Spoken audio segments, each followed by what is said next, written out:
हरिओम नमो नमः। आप सभी का आपके अपने YouTube चैनल भार्गव संस्कृत पाठशाला में स्वागत है। विगत 2-3 दिनों से कक्षा स्थिर थी, चल नहीं रही थी। मकर संक्रांति का उससे पहले का जो सब त्यौहार था, मकर संक्रांति इत्यादि। आशा है कि आप सभी लोग की मकर संक्रांति अच्छे से बीती होगी। मकर संक्रांति की आप सभी को ढेर सारी शुभकामनाएं। आज हम लोग अपना जो सेकेंड यूनिट है CVT PG का, ठीक है भैया, CVT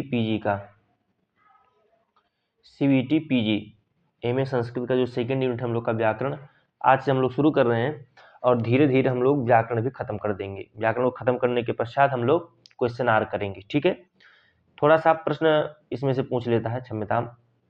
प्रश्न इसमें से ये पूछता है कि कोई शब्द रूप दे देगा और उसमें से पूछ लेगा कि उसमें से तृतीया बहुवचनांत या तृतीया विभक्ति का बहुवचन रूप कौन सा है, षष्ठी का बहुवचन है क्या है, या द्विवचन रूप कौन सा है चतुर्थी का। इस प्रकार से भी पूछ लेता है।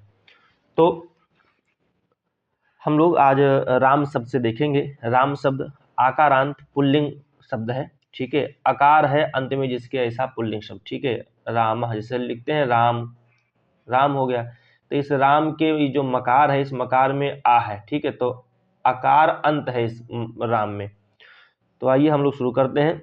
यहाँ देखते हैं ये एक वचन है, द्विवचन है और बहुवचन है। यद्यपि आप सभी लोग इतना जानते ही हैं क्योंकि आप लोग BA अथवा शास्त्री करके आए होंगे, ठीक है। BA अथवा शास्त्री, या कुछ लोग B.Ed भी करके आए होंगे, अब MA करने जा रहे हैं, ठीक है। तो इतना तो सभी जानते हैं कि एक वचन, द्विवचन और बहुवचन क्या होता है। इधर ये विभक्तियां लिखी होती हैं, प्रथमा, द्वितीया, तृतीया, चतुर्थी, पंचमी, षष्ठी, सप्तमी, ठीक है। लास्ट वाला ये जो है संबोधन है। इतना आप सभी लोग को पता होगा, ठीक है भैया। तो राम शब्द से हम लोग शुरू करते हैं। राम शब्द से मंगलाचरण भी हो जाएगा राम कहने से, और राम शब्द का शब्द रूप भी हम लोग जान लेंगे। तो राम शब्द जो है, उस राम शब्द से हम लोग शुरू करते हैं। प्रथमा विभक्ति है, प्रथमा विभक्ति का एक वचन है राम, द्विवचन है रामो, बहुवचन है रामा, ठीक है। राम, रामो, रामा, रामम, रामो, रामान, रामेण, रामाभ्याम, रामैः, रामाय, रामाभ्याम, रामेभ्यः, रामात्, रामाभ्याम, रामेभ्यः, रामस्य, रामयोः, रामाणाम, रामे, रामयोः, रामेषु, ठीक है। पकड़ने आप यहाँ से ये पकड़िए कि सप्तमी विभक्ति अच्छे से देख लीजिए, रामे, रामयोः, रामेश, ठीक है।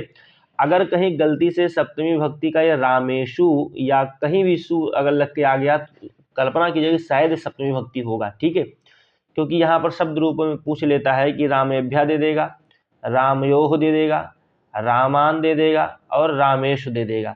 अब कहेगा कि इसको विभक्ति और वचन, ठीक है, विभक्ति और वचन के अनुसार क्रम से लगाइए, ठीक है, क्रम से लगाइए।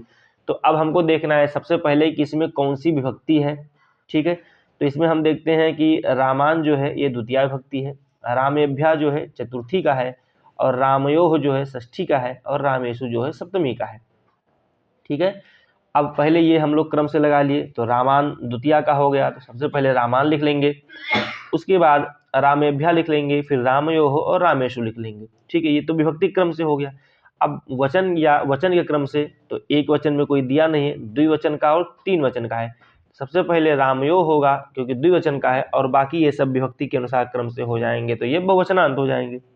इस प्रकार से आपसे एग्जाम में पूछ सकता है, ठीक है। तो इतना हम लोगों ने राम का शब्द रूप देखा, अकारांत पुल्लिंग राम शब्द। अब हम लोग सर्व का रूप देखते हैं। क्या देखेंगे? सर्व का रूप। अकारांत पुल्लिंग में सर्व का रूप, ठीक है, सर्व, सर्व का रूप देखेंगे। ये भी किसमें? पुल्लिंग में, ठीक है। यहां से भी आपका प्रश्न पूछ लेता है। तो प्रथमा विभक्ति में सर्वः, सर्वो, सर्वे बनेगा। सर्वः, सर्वो, सर्वे, सर्वम, सर्वो, सर्वान, सर्वेण, सर्वाभ्याम, सर्वैः, ठीक है। ये पकड़ लीजिए, सर्वैः, सर्वस्मै, सर्वाभ्याम, सर्वेभ्यः, ठीक है। ये सर्वेभ्यः देख लीजिए, ठीक है। सर्वेभ्यः, सर्वस्मात्, सर्वाभ्याम, सर्वेभ्यः, सर्वस्य, सर्वयोः, सर्वेषां, सर्वस्मिन्, सर्वयोः, सर्वेषु। देखिए फिर सप्तमी देख लीजिए। तो इस प्रकार से सर्व शब्द का जो आकारांत पुल्लिंग सर्व शब्द है उसको हम लोगों ने देखा। इधर हम लोगों ने आकारांत राम शब्द देखा था। राम शब्द देखने के बाद हम लोग सर्व शब्द देखे, ये भी पुल्लिंग था। अब हम लोग क्या देखेंगे? सर्व शब्द का ही सर्व शब्द अकारांत क्या देखेंगे, स्त्रीलिंग देखेंगे। इसी सर्व शब्द का, ये जो सर्व शब्द है, इसी सर्व शब्द का हम क्या देखेंगे, तो स्त्रीलिंग देखेंगे। ठीक है, और ये भी कैसे है, तो ये भी अकारांत है, आ हो जिसके अंत में। ठीक है, मैंने बताया ही। प्रथमा विभक्ति एक वचन, द्विवचन और बहुवचन। प्रथमा विभक्ति में सर्वा सर्वे सर्वाः, सर्वम क्षम्यताम, सर्वा सर्वे सर्वाः, सर्वाम सर्वे सर्वाः, सर्वया सर्वाभ्याम सर्वाभिः, सर्वस्यै, वहाँ पर सर्वस्मय था पुल्लिंग में, यहाँ सर्वस्यै हो गया। सर्वाभ्याम सर्वाभ्यः, सर्वस्याः सर्वाभ्याम सर्वाभ्यः, सर्वस्याः सर्वयोः सर्वासाम, ये षष्ठी है, ये षष्ठी है पूरा। सप्तमी क्या है, सर्वस्याम सर्वयोः सर्वासु। ठीक है, कभी कभी इसमें से ये ना पूछकर कभी कभी बहुवचनांत के सारे रूपों को दे देगा और कहेगा कि इन्हीं को क्रम से लगाइए वचन और विभक्ति के अनुसार। ठीक है, इसमें से रूप दे देगा आपका द्वितीया दे देगा, तृतीया दे देगा, पंचमी दे देगा और सप्तमी दे देगा, कहेगा इनको क्रम से लगाइए। तो ये भी आप इनको याद कर लीजिएगा, चाहे इस हिसाब से याद कीजिए, सर्वा सर्वे सर्वा, चाहे सर्वा सर्वाम सर्वा सर्वया सर्वस्यै सर्वस्याः सर्वस्याः सर्वस्याम, चाहे इस हिसाब से याद कीजिए और चाहे इस हिसाब से याद कीजिए, वो आपके ऊपर है। इसको तो याद ही करना पड़ेगा, इसके लिए कोई ट्रिक नहीं है। आगे बढ़ते हैं, स्त्रीलिंग हो गया सर्व शब्द का। अब सर्व शब्द का अकारांत हम क्या देखेंगे, नपुंसक लिंग देखेंगे भैया। ठीक है, नपुंसक लिंग देखेंगे। नपुंसक लिंग में प्रथमा एक वचन, द्विवचन, बहुवचन। प्रथमा का रूप है सर्वम, सर्वे सर्वाणि, बहुत आसान है।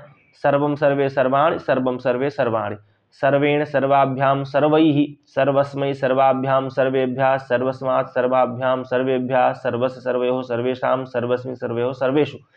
यहाँ पर ध्यान देने वाली बात यह है कि इसकी जो प्रथमा और द्वितीया है ये एक जैसे चलेंगे नपुंसक लिंग का। ठीक है, प्रथमा और द्वितीया का एक, प्रथमा और द्वितीया मतलब प्रथम विभक्ति और द्वितीय विभक्ति का जो रूप है एक वचन, द्विवचन और बहुवचन का, ये दोनों एक समान चलेंगे। उसके बाद फिर तृतीया से लेकर सप्तमी तक हम देखेंगे कि ये पुल्लिंग जैसे चलते हैं। कैसे चलते हैं, तो पुल्लिंग के जैसे। पुल्लिंग में जैसे है तृतीय से सर्वेण है, इसमें भी तृतीया सर्वेण है, सर्वाभ्याम इसमें भी है, सर्वैः इसमें भी है। ठीक है, यहाँ उसके बाद चतुर्थी देखते हैं, सर्वस्मै इसमें भी है, सर्वाभ्याम सर्वेभ्या ये भी है। सर्वस्मात् देखते हैं पंचमी में, पंचमी में क्या देखेंगे, सर्वस्मात् देखेंगे, सर्वाभ्याम सर्वैः देखेंगे। षष्ठी में सर्वस् सर्वयोः सर्वेषां, सप्तमी में सर्वस्मिन् सर्वयोः सर्वेषु देखेंगे। ठीक है, तो सेम एकदम।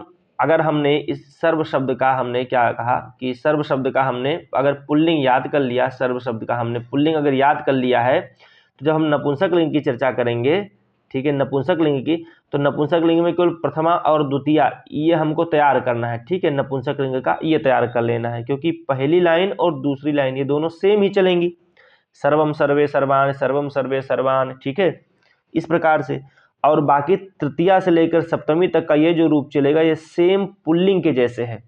पुल्लिंग का यदि हम रूप याद कर लिए तो ये तृतीया से लेकर सप्तमी तक का ये जो नपुंसक लिंग का रूप चल रहा है, अकारांत सर्व शब्द का नपुंसक लिंग, ये नपुंसक लिंग का पहला और दूसरा, प्रथमा और द्वितीय विभक्ति एक समान रहेगा, बाकी तृतीया से लेकर सप्तमी तक ये पुल्लिंग के जैसे ही रूप है, इसका पूरा रूप पुल्लिंग के जैसे। ठीक है, तो इस प्रकार से हम लोग ने आज राम शब्द देखा, सर्व शब्द के तीनों लिंगों को हमने देखा है।